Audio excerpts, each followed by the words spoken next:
मित्रों,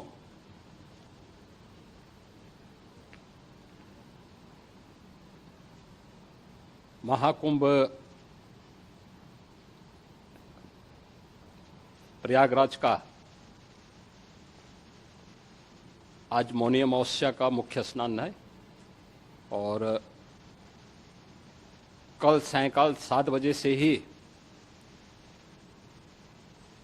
काफी बड़ी संख्या में श्रद्धालुजन प्रयागराज पहुंच करके स्नान भी कर रहे थे और काफी बड़ी संख्या में श्रद्धालुजन ब्रह्म मुहूर्त का भी इंतजार कर रहे थे।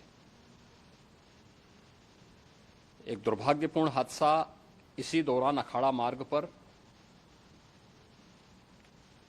संगम के तट पर हुआ, जिसमें 90 से ज्यादा लोग गंभीर रूप से या सामान्य रूप से घायल हुए। यह हादसा भारी भीड़ के द्वारा अखाड़ा मार्ग के बैरिकेडिंग्स को तोड़ने और उसके बाद उससे कूद करके जाने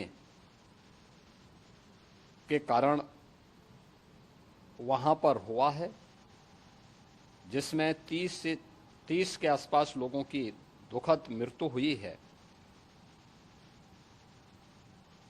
36 घायलों का प्रयागराज में उपचार चल रहा है। शेष घायलों को उनके परिवार के सदस्य लेकर के चले गए हैं। घटना दुखद है, मर्माहत करने वाला है।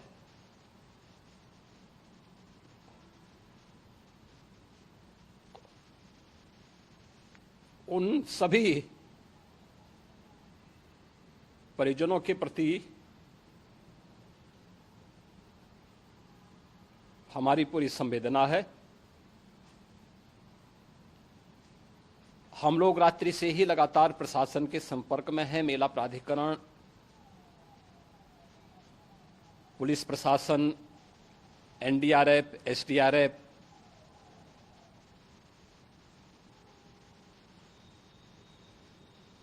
और भी अन्य जितने भी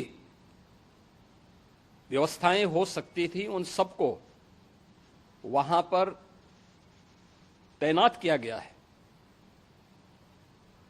परिणाम इसी का है कि हादसे के कुछ ही देर के बाद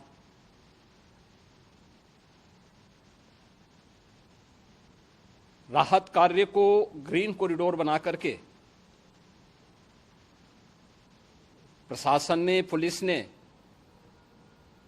एनडीआरएफ और एसडीआरएफ के स्वयंसेवकों ने सभी लोगों को हॉस्पिटल तक पहुंचाने का काम किया है।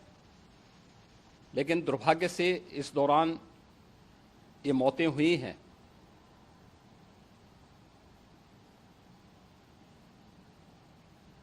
स्वाभाविक रूप से इन सब मुद्दों पर प्रश्न उठना स्वाभाविक भी है।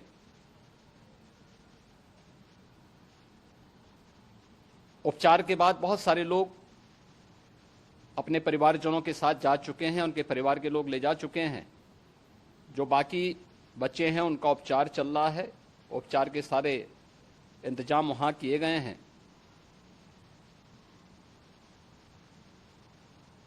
प्रेशर मौनी अमावस्या का ये मुख्य स्नान है महाकुंभ का, और बहुत ज्यादा प्रेशर प्रयागराज में होने के कारण सभी प्रकार के मार्ग भी चौक थे। रात्रि से ही प्रशासन उन मार्गों को खुलवाने और स्थिति को सामान्य करने के लिए पूरी तत्परता के साथ लगा भी रहा।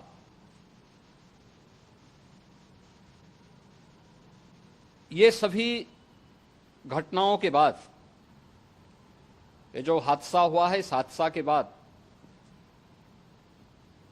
वहां पर अखाड़ों ने जो आज अमृत स्नान ब्रह्म मुहूर्त में 4 बजे से प्रारंभ होना था।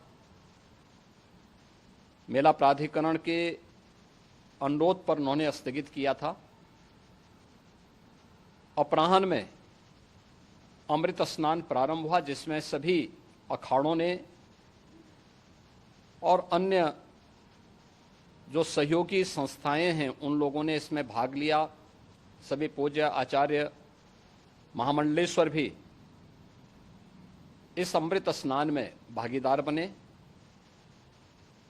प्रयागराज में आज 8 करोड़ से अधिक लोगों का, श्रद्धालुओं का दबाव था।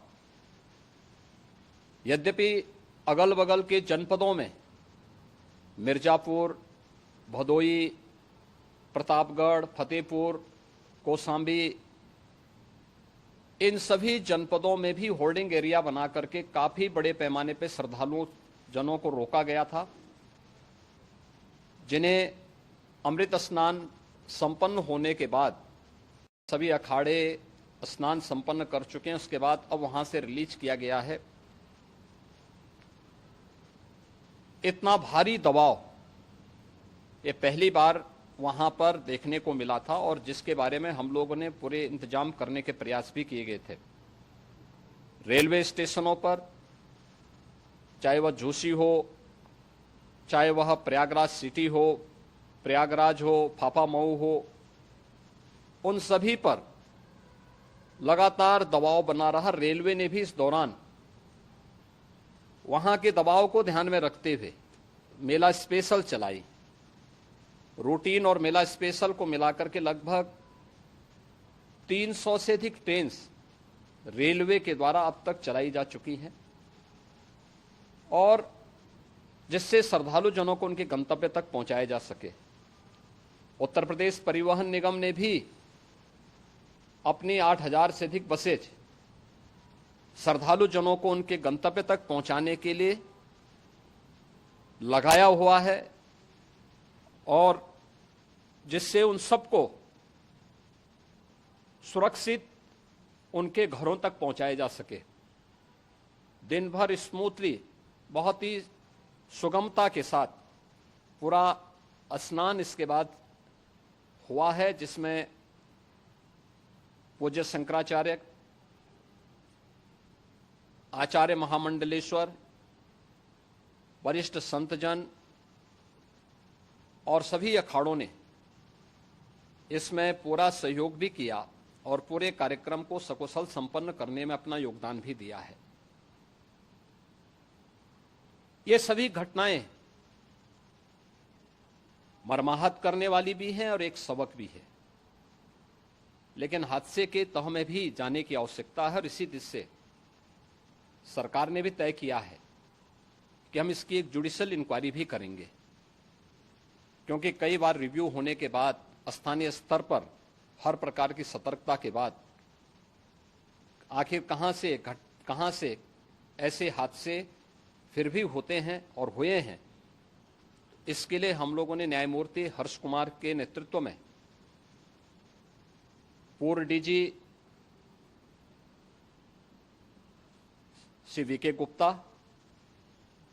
और retired IAS Shri DK Singh, इन 3 सदस्यीय जुडिशियल कमीशन को भी इसके लिए गठित किया जा रहा है। इन सभी अन्य कार्यों के साथ साथ हम लोगों ने वहां की पूरी घटना पर आज पूरे दिन भर एक एक घटना को लेकर के मुख्यमंत्री का जो कंट्रोल रूम था, उस कंट्रोल रूम से भी, चीफ सेक्रेटरी के कंट्रोल रूम से भी, डीजीपी के कंट्रोल रूम से भी लगातार इन चीज़ों की मॉनिटरिंग की जाती रही। दिन भर बैठक चली है और लगातार एक एक घटना को लेकर के वहां पर प्रशासन के साथ संवाद भी रहा है, विभिन्न अखाड़ों के साथ संवाद रहा है, अन्य संतों के साथ भी दिन भर हम लोग संवाद बनाते रहे हैं। प्रातःकाल से ही आदरणीय प्रधानमंत्री जी का, माननीय गृह मंत्री जी का, माननीय राष्ट्रीय अध्यक्ष जी का, अन्य तमाम केंद्रीय मंत्रियों का, माननीय रेल मंत्री जी का, प्रदेश की माननीय राज्यपाल महोदया का भी समन्वय बराबर आवश्यक दिशा निर्देश भी और मार्गदर्शन भी प्राप्त होता रहा। इसको लेकर के यहाँ पर सरकार ने उसे नीचे मजबूती के साथ उतारने का कार्य करने का प्रयास किया। घटना अत्यंत दुखद है। मृतकों के प्रति मेरी विनम्र श्रद्धांजलि है। जितने भी मृतक के परिजन हैं, उन सभी परिवारजनों के प्रति जिन्होंने अपने परिवार के सदस्यों को खोया है, मेरी संवेदनाएं हैं। विनम्र श्रद्धांजलि उनके प्रति संवेदना मेरी है। और इस पूरी घटना की हम लोग न्यायिक जांच करवा करके इसकी तह में भी जाएंगे। इसके अलावा पुलिस के स्तर पर भी अलग से हम लोग इसके एक अलग से भी जांच करवाएंगे कि आखिर कहां पे ऐसे हादसे किन कारणों से हुए हैं, क्योंकि पहले से इस बारे में हम लोग हमारी रणनीति थी कि इतनी बड़ी संख्या में श्रद्धालु वहां पर आएंगे। मृतक के परिजनों के प्रति हम प्रदेश सरकार की तरफ से, जिन्होंने इस हादसे में अपने परिवार के सदस्यों को खोया है, वहां पर मेला प्राधिकरण के पास वो पूरी सूची है, उन लोगों ने उसको वहां पे जारी भी किया है। मैं उन सब के प्रति अपनी संवेदना भी व्यक्त करता हूं और परिवारजनों को हम प्रदेश सरकार की तरफ से 25-25 लाख रुपए की आर्थिक सहायता की घोषणा भी कर रहे हैं। और न्यायिक आयोग इस पूरे मामले को देख करके एक समय सीमा के अंदर राज्य सरकार को अपनी रिपोर्ट देगा और इसमें आने वाले समय में या आने वाले स्नान के लिए भी हम और कैसे व्यवस्था को और सुदृढ़ किया जा सकता है, इसके बारे में भी कल मुख्य सचिव और डीजीपी स्वयं एक बार प्रयागराज जाकर के उन सभी मुद्दों को देखेंगे। आवश्यकता पड़ती है तो फिर इसमें, यद्यपि आज प्रदेश सरकार के तमाम वरिष्ठ अधिकारियों को हम लोगों ने अलग अलग स्थानों पर वहां लगाया गया था और वे सभी पूरी तत्परता के साथ, प्रमुख सचिव नगर विकास वहीं थे, पीडब्ल्यूडी के प्रमुख सचिव भी वहीं पे थे, पावर कारपोरेशन के चेयरमैन भी वहीं पे मौजूद थे, जिन एक एक मुद्दों पर वहां पर वे लोग लगातार निगाह रखे हुए थे। लेकिन दुर्भाग्यपूर्ण घटना और ये मर्माहत करने वाली घटना है। मैं सभी उन पुण्य आत्माओं के प्रति अपनी विनम्र श्रद्धांजलि भी अर्पित करता हूं।